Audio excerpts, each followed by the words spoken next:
mbukeli kepha ke belingeke lishone ngaphandle kwetindzabadalo nati ke talo muhla sikutfulela tona bukhoma etindlini tekusakata SABC eAuckland Park eJozi nati leti hambe mbili.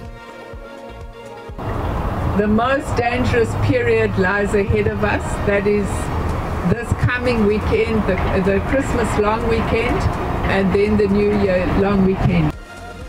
Tehlile tibalo talabashonele emgwaqweni yakuleli kusukela kuqala emaholide aKhisimusi neyokuphela kweminyaka nakucathaniswa netanyaka enye ngalesikhathi. I'm very angry. I'm so angry because Warwick was taken away from us too early. Bekubanje inkonzo ke yekhumbula Warwick Stock lodlumengela DJ Waras kulandzela kubulawa ngesibhuku nesibulawele enkhabeni yeJozi. I think it's a really exciting team that we have, and obviously we just need to score some goals and we'll have positive results. Umceceshi wabo nozinto ecenjini lebafana Grant Johnson uthi banelithemba ukuthi badlali baleli qembu batawenda letibukwako kulomgcudzelwano.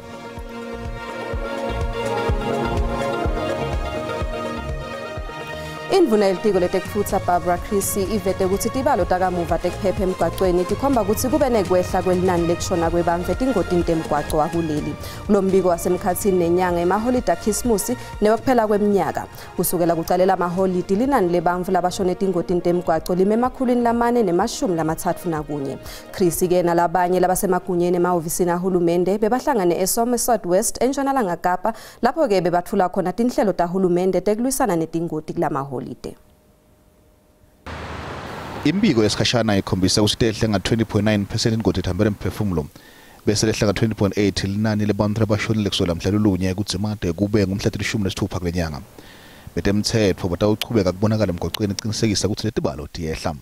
I'm actually happy that operation like this is here because why then I know the safety on the roads because there's so many drunk drivers. Of course, yes, because there's been a lot of accidents on the road, and I have young kids as well driving, and so I also want to ensure my kids are safe. Nakubongisiswa letibalo ngetfunza iGauteng kubonakala solo kungiyona isandla lesikhulu ekushoneni kwebantu. Njengoba ngabali khulu nesihlanu abantu labashona engotini ka-15 kulesikhathi lesibikiwe. Nanobe tehla letombolo kepha bantu labahamba ngetinyawo kusesengibo besibalo lesedulu labashonile. So ladies and gentlemen, what you can see is that the fundamental issue that we still need to fix is driver and pedestrian behavior. Ganzike aseta emalanga lapho khona abantu batawuhamba ngebunyenti. The most dangerous period lies ahead of us. That is this coming weekend, the Christmas long weekend, and then the New Year long weekend. Historically, those are the most dangerous periods. Kunatfa kwetshwala kuhamba ngelitubane lesetulu nekuthi bantu bahamba ngetinyawo bangahloniphi imithetho yemgwaqo ngo-32 bahamba embili etingodini temgwaqo. eGauteng elitubane lesetulu elibikiwe kulapho umshayeli wathwala khona hamba 193 km/h enzaweni elitubane la 120 km/h. Creasy uthi njengoba lelive lisonzela esigabeni sekugcwala kwemigwaqo batawulithota lolumande labangahloniphi imithetho yemgwaqo. Uyanyuka umthamo wetimoto etifundzeni letahlukene kuleli njengoba sekuqala emaholide aKhisimusi newekuphela kweminyaka. Emaphoyisa emgwaqo aphume ngetinkani aqinisa sandla semthetho emgwaqweni lemikhulu kuvelonke. Sikhulu semaphoyisa emgwaqo eGauteng Colin Mastop uqinisekisile ukuthi kutshalwe emaphoyisa emgwaqo kuyo yonke imigwaqo lephitsitelako kuqinisekisa ukuthi bashayeli balandzela umthetho. This very specific road, the N1, has started to pick up, and it's thus we are appealing to our road users at large to really prioritize safety. We have just had a crash on the N1 next to Bears Nodia, northbound, so we are telling our motorists to really be vigilant. Ganzike eMpumalanga emaphoyisa emgwaqo achaphe umgwaqo lomkhulu N4 njengobe uba madasa kakhulu kuletikhathi. The roads that we'll be keeping close eye on, as you are aware, they include N4, where we are now, R40, R38, R573, the Moloto Road. KwaZulu-Natal kulindzeleke ukuthi ukhule umthamo wetimoto emgwaqweni lomkhulu iN3 kanti-ke bemthetho banxusa abashayeli betimoto ukuthi babeke kuphepha embili. We do have traffic officers manning the N2 and the N3, which is our biggest concerns in the province of KwaZulu-Natal. But we are worried about the bad driver behavior. Empumalanga Kapa khona litiko letekufutsa lithi umgwaqo lomkhulu lophitsitelako iN10 kanti ke bemthetho batawube bawuchaphe ngeliso lelibukhali.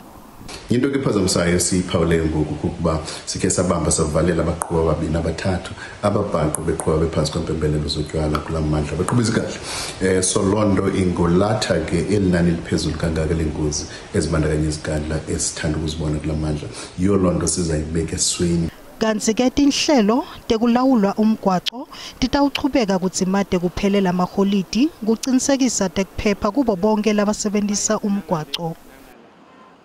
Sikubutele ke mbukeli ukuthi ingabe ungameluleka uthini umuntu ngekusebenzisa imali ngebuhlakani kulama holiday aKhisimusi newekuphela kweminyaka. Umbono wakho uyalandzela. Abantu abavalileyo emsebenzini abasemaholiday ngabacebisa ukuthi bagcine imali ye-transport ngoJanuary kuyasokoleka kumuntu wonke bethuna imali ye-transport ibalekile uyigcine. Mna ndingalumkisa abantu ndithi subona iitshomi zakho zithenga izinto zamaxabiso okanye ubona umeza ithenga izinto zamaxabiso ngoba uzoyazi babenza njani. Thenga ezinto ukwazi ukuzithenga ungafuni yonke nje into.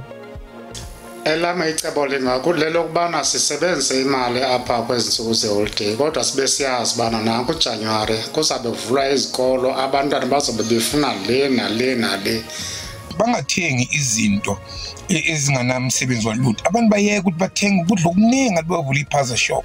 Into lengayixwayisa kubantu labaphethe imali nganasi isikhathi semaholide ukuthi angabuki makhelwane ukuthi wendane angabuki makhelwane ukuthi uthengane yena akathenge into lebalulekile latayisebenzisa.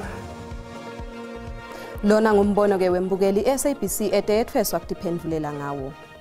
Komishana wemaphoyisa wavelonke Jenene Fani Masemula uvakalise kukhatsateka ngekusetshenziswa kwetibhamu letingekho emthethweni nekusebenta kwetindzawo tekutijabulisa nato letingekho emthethweni. Letiphimiselo takhe yetita ngemva kwekuvakashela tindzawo letahlukene kuvelonke kulamaholide akuvakasha. Kulolu vakasho ke kukhokhwe timoto temaphoyisa letilinganiselwe ekhulwini nemashumi lasihlanu. Namaphoyisa kuvelonke Fani Masemula uthi ikhona ingcubekela embili ngeliphelele kudubula kubulawa abantu abanyende eSoulsville ePitoli. Nanoma ngabe umsolo asola gcwele iganga amaphoyisa athi umkhondo ukhona kanti tawuboshwa khona mathute. We are aware that we are still looking for the suspects that were involved in the Soulsville hostel.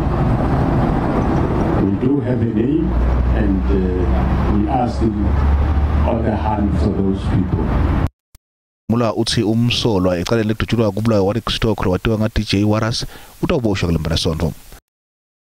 Identified and he will be arrested. I'm sure before Monday we will have the suspect arrested. He's a known suspect. He will definitely, if not today, but over the weekend, that suspect will be arrested. Uthi tiqinisiwe tekuphepha tingalo tonke deliver. Bekubanje inkonzo ke ikhumbula Warwick Stock lobekatiwa nga DJ Waras lamuhla eCenturion ePitoli. Umndeni, bangani nalabo bebasebenta naye bahlangene kutewubungata impilo yakhe. Lomunye nje upende isithombe salendvodza lebenemthelela lomuhle nangaphandle kwemkhakha wekutijabulisa. Labo ke labasebente naye kulomkhakha wekutijabulisa bakhulume kabandi ngekuthandza kwakhe umsebenzi nekutinikela. Kusenjalo umndeni wakhe uthi utawukhunjulwa ngelithandvo labekanalo.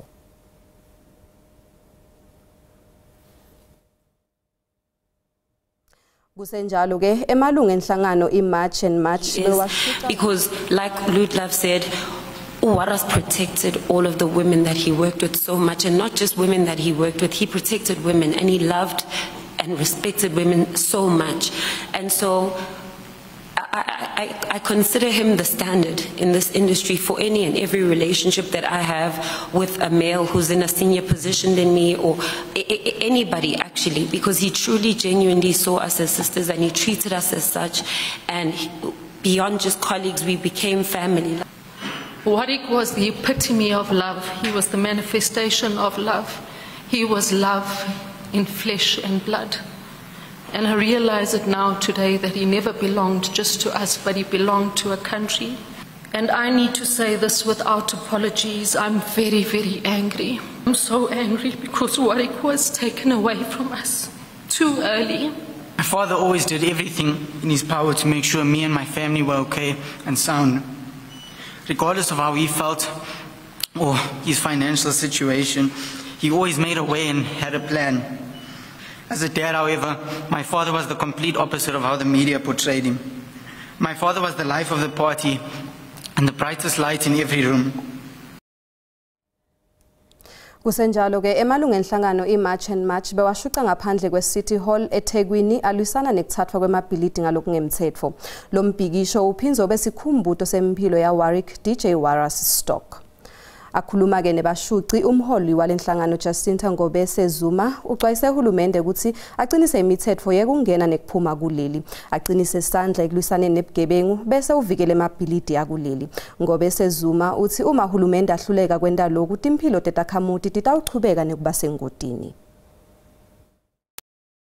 Mash namhlanje ukuzocela siyanxusa sesiguqana ngamadolo manje indlela esicela ngayo uhulumeni wethu ukuthi uthathe serious lento yabantu bokufika abanganayo amaphepha sikhumbuze nokuthi njengoba sila namhlanje sizokhumbula uDJ Wallace obuyena umuntu naye obenza umsebenzi okuzama ukukhuculula indawo yaseGoli la behlala khona abantu ama buildings abawathathile bawaphuca abantu ngokungemthetho so siyazi ukuthi ukwenzeka kwalokho kudalwe ikhona ukuthi khona abantu bangaphandle banganawo amaphepha ngoba ube kunomthetho la eSouth Africa ngabe akekho umuntu ofuna ibuilding la ezohlalisa abantu abawu10 phakathi banganawo amaphepha banganawo amalisi bahlale nje ngenxa yokuthi badinga indawo yokuhlala baqhamuke ngaphandle abanama ID abanama passports so zonke lezi zinto abelwa nazo zibuyela back to ekuthenini uhulumeni wethu awuyithathe serious lento yabantu bokufika.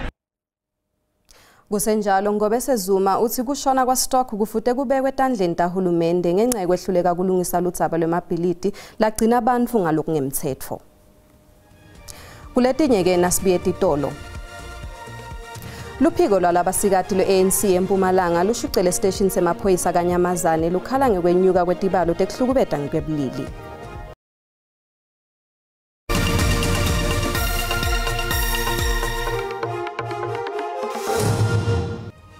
Wemgelekile mbukele esigabeni sesibili setindzaba uma ucetha kungena ukhethe kahle. Umbukeli exwayiswa ke ukuthi lo mbiko lolandzelako ngahle ulumele kulabavelako. Luphiko lwalabasikati lwe-ANC eMpumalanga lishucele station semaphoyisa kaNyamazane kuyomikisa incwadi tikhalo. Lo mshuco ususe kwenyuka kwelizinga lekubulawa kwalabasikati nebantfana nesehlakalo sakamuva sekubulawa kwaEunice Mahlodi naDineo Masuku. Kanti tithumbu tabo titholakala etingcunu setibola. Sifundza seMpumalanga sinelizinga lelisetulu lekubulawa kwalabasikati nebantfana. Kubanjwe umshuqo kulisana ekuhlukubeta ngekwebilili bonke beme ngavilinye bathi kwanela kuphela ukubulawa kwalabasikati nebantwana. Luphiko lwalabasikati ku-ANC luthi imitamo lebekiwe kulisana lesihlava ayikhombisa imiphumela lemihle kanti kufude kube nelushintsho. Sawuhamba nale memorandum sibuyele emuva siyoreporta eParliament sawubuye futhi sithathe impendulo lesayithola la within 7 days emaphoyiseni ukuthi bathini bese sihlanganisa ireport bese siyabuyela ke eParliament siyoreport. Sigameko sakamuva kuthola imalunga emndeni lamabili abulewe endlini lo mndeni ulandzisa ngabantu ngalo kwendeka. Nakafika bhodini lekayendile ube sofonela amaphoyisa ukuthi ngobe babona imbungane sengilokuthi kuvulwe lapha babathola vele ukuthi bashonile yaba ngobe lekutholakala ukuthi bafasiwe netandla intinyawo njalo imotive yokuthi bashone ase-understand ukuthi yini. Lolu phiko lwabasikati lwe-ANC eMpumalanga luthi umphakathi kufuthi ibambisane lwisana lesihlava. LesiMpumalanga sinemave la-2 lesisonzelane nawo iKingdom of Eswatini neMozambique. Sireceive abantu abaningi lababuya kulawo mavi lebeta eMpumalanga eSouth Africa for mathuba emsebenzi. Sithi kubalulekile ukuthi sisebenzisane nawo lawo mavi ngoba letinye tigameko lesithi recordako la emphakathini wakithi tendiwa ebantu labaqhamuka kuwo la mavi la ngaphandle. Kusenjalo kusete loboshiwe mayelana nekubulawa kwalamalunga emndeni lamabili naba lababili batawungcwatshwa kusasa kaNyamazane emaphoyisa aqhubeka neliphenyo.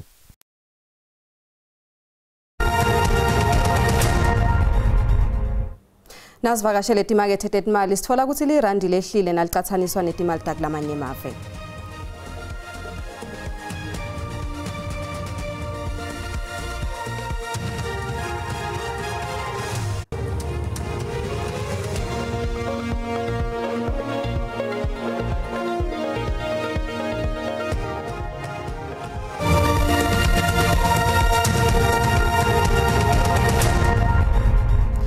Umqeqeshi wabonozinti kubafana bafana Grant Johnson uthi leli qembu lesive lifuna kuphumelela umqhudelwano weAfrica Cup of Nations walonyaka lobanjelwe eMorocco. La kuleli liqukethe kakhulu labadlali labasesebancane. Funa kudlala kahle ku-AFCON lonyaka kulandzela kuphotfula ihleti endzawoni yesithathu kulena beyibanjelwe Ivory Coast nga-2023. Johnson uthi labadlali abasesebancane baletha lokunyenti kuleli qembu lesive. The youth coming through, we've got some fantastic players, we've got players with speed on the wings, we've got confidence at the back, with Ronan leading the team from the back. I think it's a really exciting team that we have, and obviously we just need to score some goals and we'll have positive results. Johnson uphinza wavalisa ukuthi bafuna kuphumelela lo mqhudelwano. Obviously we want to win it. Everybody wants to win it. We want to do better than we did in the last AFCON. Ibafana idlala umdlalo wokuqala le-Angola eMarrakesh ngemsombuluko. Lamanye amave la ku-group ibafana afake ekhathi leGibhithe neZimbabwe. Kanzi-ke kuchubekele embili naleti thinza i-Africa Cup of Nations semkela mhlatiwe temidlalo SD Mashavane. SD angikubingelele ngikwemukele tindzabeni tesiswati. Kunemibono ke leyahlukene ngeliqembu lelihlanganiswe ngiHugo Bruce. Wena uthini ngalo lihlangene na ulibuka kahle? Lindelo ngibona lihlangene yebo bengingafisa ukuthi mhlambe angabi khona mokwana ngibona ngasibe angekho eformini kahle bengenti game bafana nabavalelisa baya eMorocco bengicanga mhlambe siyodzingeka sikhala sa Morena Thapelo Morena welicembu leSundowns simboni le AFCON lesiphuma kuye ukuthi nasimo simatima siyamzinga Thapelo Morena uyakwathi kuvula lethe khala letho ngikhalile kancane ngingabi khona kwaLodge kodwa ngiyevisisa Hugo Bruce ukuyina le tournament nguyelo usifake kuAFCON ma final nguyelo usifake kuWorld Cup uyayathi into lekayendawo ngingasakusihle emuva i-team ibonakala ibalanced. Naku ke Ivory Coast ibafana yahlala kunombolo yesithathu. Lana ubona ihamba ifika kuphi? Inelikhono nepedigree nemlando nebadlali netalent awusingafika kuma-final. Eqinisweni singathatha i-tournament, ingathatha i-title. Ngilinzele lokho lindela.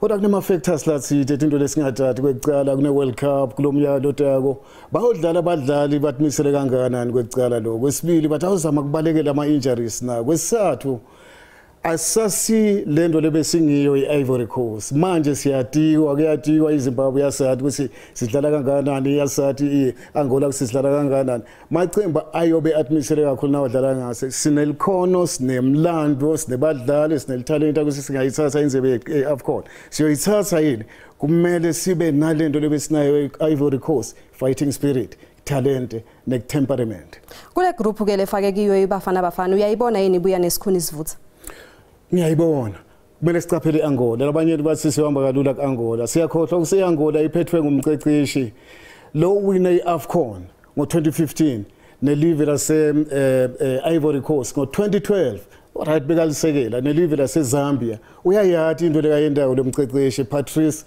Bumele ungene manje njengemqeqeshi waseAngola uyosihlupha kakhulu idefense yeAngola icine kakhulu organized yeba ayikazi sishaya iAngola kodwa into lekuyibona ukuthi kumele sibe focus singayishaya iAngola ngilizele kusisha iAngola mhlawumbe iZimbabwe lengahle siphazamisa idlala yadlala ngakhona ku World Cup ngesemba usiyakhumbula besimdzinga umdlali lebeyangekho kuleyo game lofana na Relebohile Mofokeng ngoba lapho awudzinga italent kuphela udzinga lenye into le extra street wisdom noma street wiseness kusiwathi ukuthi ubukana kanjani itimo lebesibukene nato lesidlala neZimbabwe ngiyajabula ke ukuthi ukhona Relebohile Mofokeng ngilizele kusishaye na iZimbabwe usho ukuthi nje Monday siyayishaya iAngola ngisho ngilizele sishaya ayikaze sishaya kodwa sibocaphela inemqeqeshi omuhle ngendlela emangalisayo baseFrance basefashionini baseFrance baqeqeshi bayalathi ilibhele etnyawo salungisa lokho ngibona sishaya iAngola angiboni ingasihlula iAngola kodwa sicaphela